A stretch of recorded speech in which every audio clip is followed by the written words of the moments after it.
They called me the quiet one, always polite, always early, always gone before anyone noticed. I'm David Alvarez, 38 years old and a janitor. I mop the floors at one of the most prestigious financial firms in downtown Toronto. Glass walls, marble lobbies, elevators that whisper and lights that know when you walk in. And me, I'm the guy pushing the yellow bucket through all of it, every night in silence. They don't know I have a master's degree in linguistics. They don't know I once worked with embassies.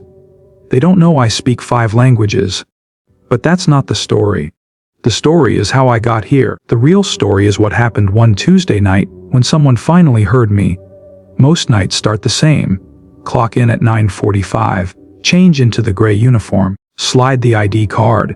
Silence greets me like an old friend. Everyone's gone except the security guard and sometimes a stray intern working late. The world feels quieter at night. No phones ringing, no egos flaring. Just me, my mop, and my thoughts. You see, I didn't plan on being here. I was a single dad, still am. My wife, Sophia, passed away 5 years ago in a car accident. One second she was laughing in the passenger seat. The next, everything changed. My son Matteo was 4 at the time. He doesn't remember her laugh, but I do. Every day. Before this job, I taught languages: Spanish, French, Mandarin, English, and Italian.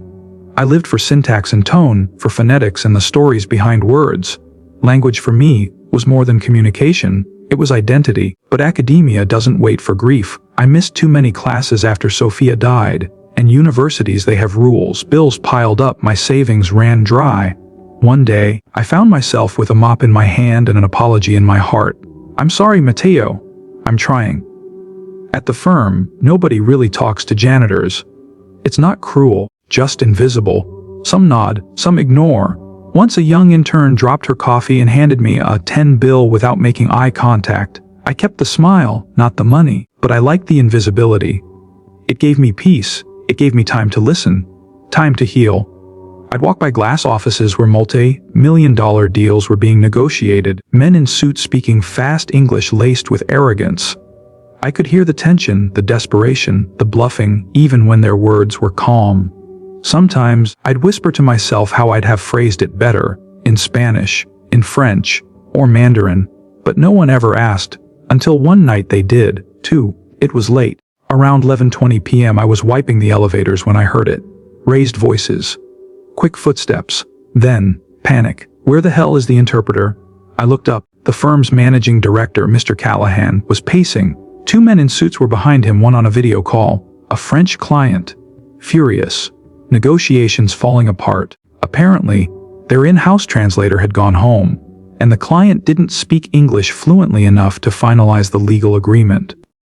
I kept my head down, but my heart was racing. French. They needed French. I shouldn't have said anything. But sometimes silence becomes heavy. I stepped forward, gently. Excuse me, I speak French. Maybe I can help. 3 heads turned toward me like I had grown wings. Callahan blinked. You do what? I speak French, I repeated. And I understand legal terms, I used to teach it. For a moment, silence. Then, one of the men said, worth a try. We're losing the client. I stepped into the conference room. My uniform still smelled of bleach. My shoes squeaked. But when I opened my mouth, a fluent, respectful, clear French poured out. The client paused, then smiled. To the conference room, once filled with tension, now wrapped in awe. I translated line by line, not just with words, but with understanding, tone, emotion, precision. I even adjusted the phrasing so it sounded more respectful in French. A cultural nuance most miss. The French client's shoulders softened, his voice calmed. He smiled for the first time that night. Mr. Callahan kept glancing at me like he was seeing a ghost. The janitor was saving $1 million deal. When the call ended, the handshake was virtual, but the success was real. No applause, no pat on the back, just a long stare. Oh, and the kind of silence that feels like change. After that night, everything shifted. The next morning, I was called into HR. I thought maybe I was in trouble. Maybe I crossed a line. But instead, I found Mr. Callahan there, sitting in a suit that probably cost more than my month's rent. He leaned forward. David, where did you learn to speak like that? I told him the truth. About my degree. About my teaching job. About Sophia. About Matteo, he didn't interrupt once. When I finished, he leaned back and just said, "One never knew." I nodded. "You never asked." That weekend, I sat with Matteo at our kitchen table. He was drawing a rocket ship with his tongue sticking out. He looked up and said, "Did you know astronauts have to learn Russian?" I smiled. "I do know that, and guess what? I can teach you Russian too." He gasped. "You know Russian?" I chuckled. "No, but I can learn with you." I hadn't felt that light in years, but something else was happening too. The firm started noticing me. People I used to walk past started nodding. Some even stopped to ask, "Hey, you're the guy who speaks 5 languages, right?" Funny how a single sentence can change what people see. Two weeks later, Callahan approached me during my shift. He didn't speak in a manager's tone. He spoke like a man who had seen something that challenged his beliefs. "David, how would you feel about a different role here?"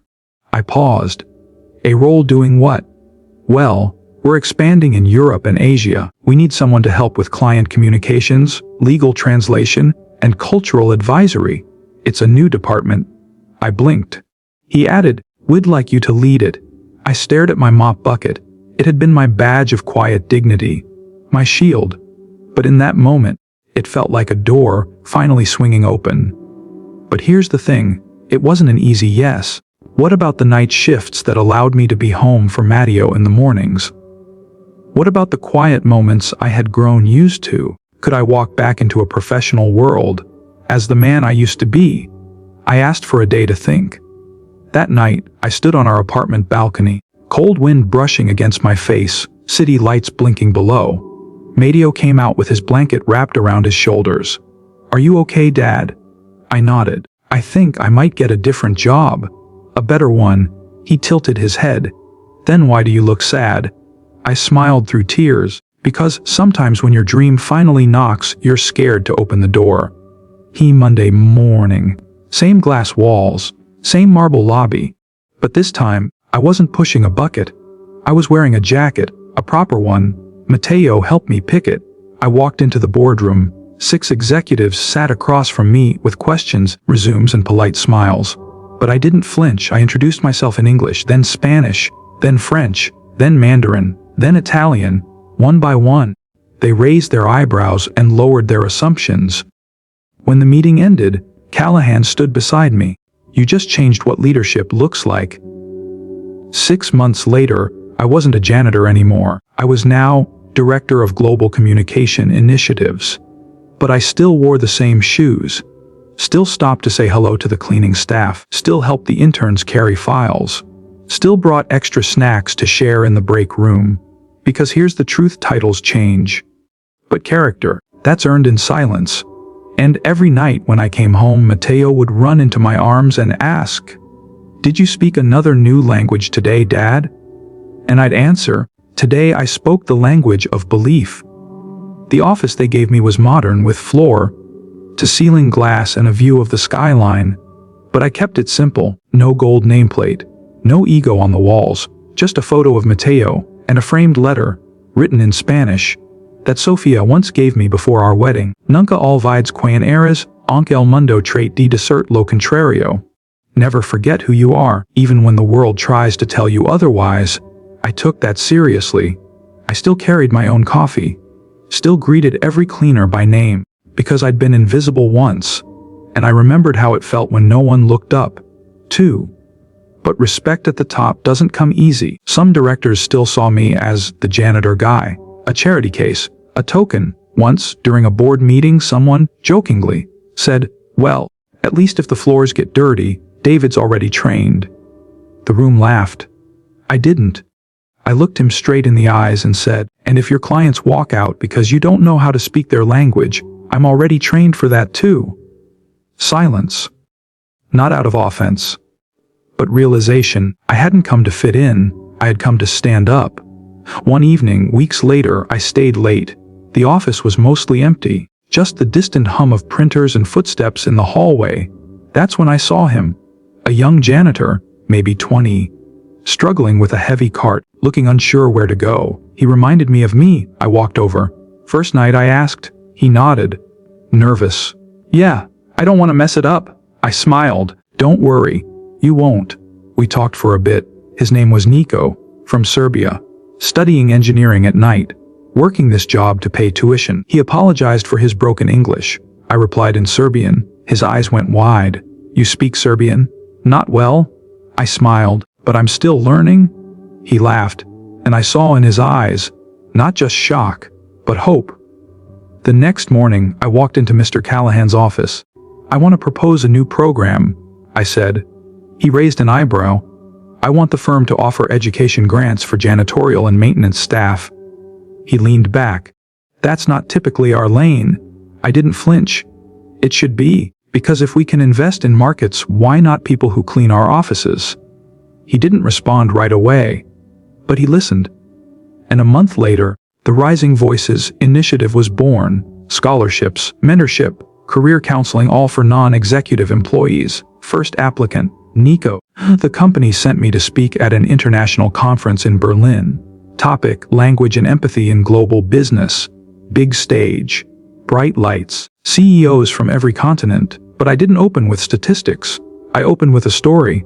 A story about a janitor. About how language isn't just about grammar or fluency. It's about dignity. The room was quiet. And when I ended, the applause didn't sound polite. It sounded real. People stood. Some cried. Afterwards, a woman from Germany came up to me. My father was a cleaner too, she said. He never spoke much. Thank you for giving him a voice tonight. Months passed. I was now part of meetings where real decisions were made. Salaries, diversity, hiring practices, language support for international teams. And every time someone tried to gloss over janitors, drivers, or cafeteria workers, I spoke up, not with anger, with facts, with empathy, with stories, and slowly something happened. They started listening, because when you give the forgotten a name, a voice, and a face, you make them unforgettable.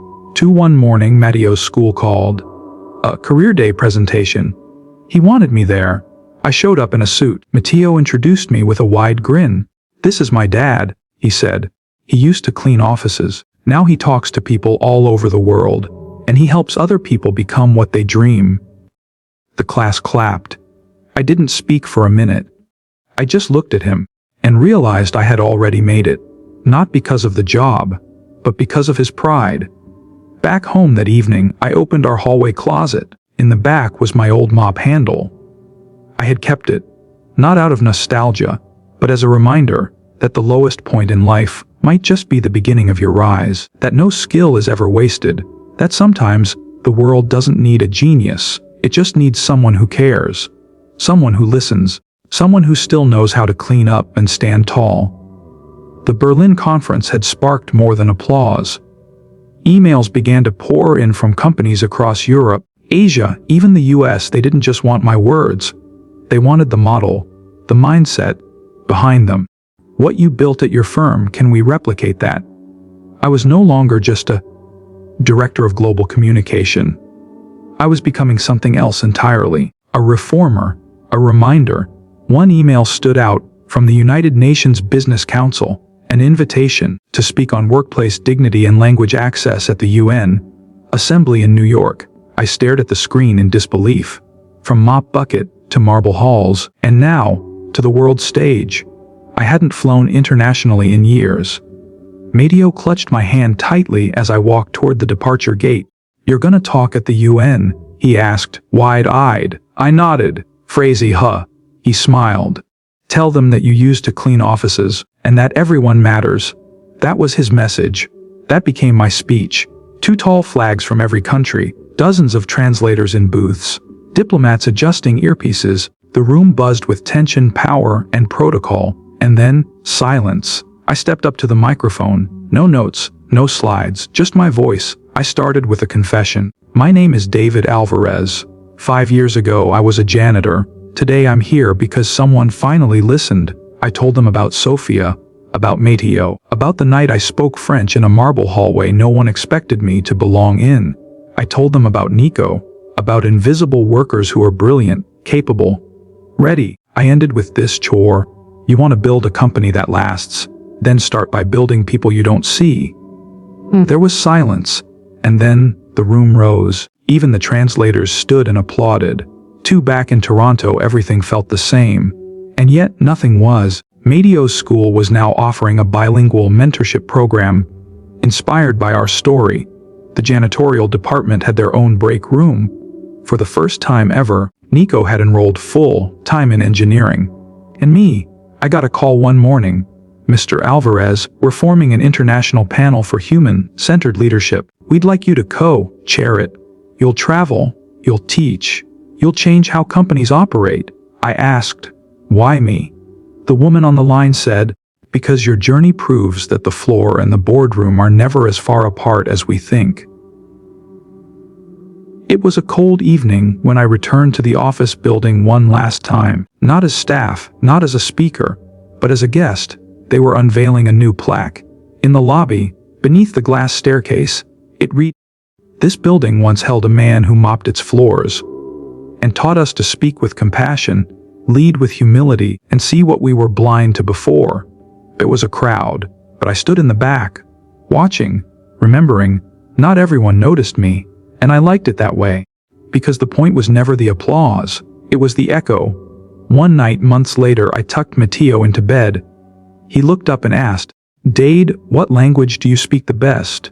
I thought for a moment, then answered quietly, "The language of those who are never heard." He smiled and closed his eyes, and I sat there for a while, grateful for the silence, because in that silence I had once found my voice, and through that voice I had helped the world listen. 2. In a world that often overlooks the quiet ones, sometimes the loudest voice comes from the janitor in the hallway. David didn't just mop floor, he wiped away judgment, silence, and invisibility. And in doing so, he reminded us all, greatness doesn't wear a title, it wears humility. Subscribe now for more true, powerful stories that prove everyone matters, even the ones no one sees. Your story might just be next.